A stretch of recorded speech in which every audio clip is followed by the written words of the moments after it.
Presented by GDR Films. बोलो बोलो देवघर वाले बाबा की। देवघर बदूर नहीं तोहरा से होई जल ढारी हो। डमरू वाले बाबा की। देवघर बदूर नहीं तोहरा से होई जल ढारी हो, जल ढारी हो। गाँव के शिवाला पर जाके साले कहला तू समाधि हो। गाँव के शिवाला पर जाके साले कहला तू समाधि हो, तू समाधि हो, तू समाधि हो।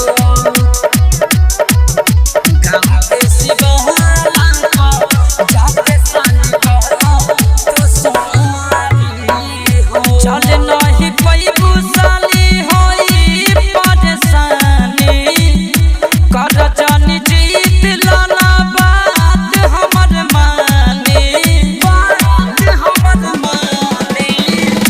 लग जाई गोराबा में कंकर आ पत्थर, एही जे चढ़ाला साली जल बेला पत्थर।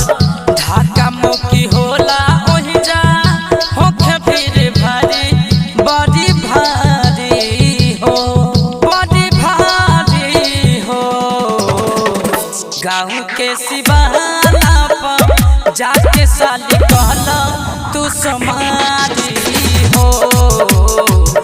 गाँव के शिवाला पर जाके साली कहला तू समाधि हो, तू समाधि हो, तू समाधि हो।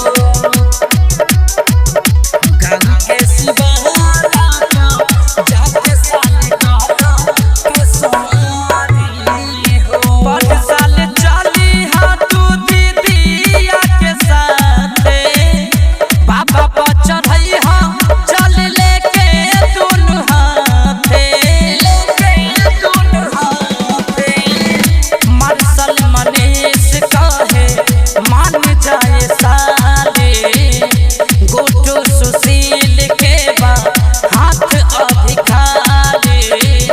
भइले खत्म नहीं कोरोना के लहर, महामारी हो, महामारी हो।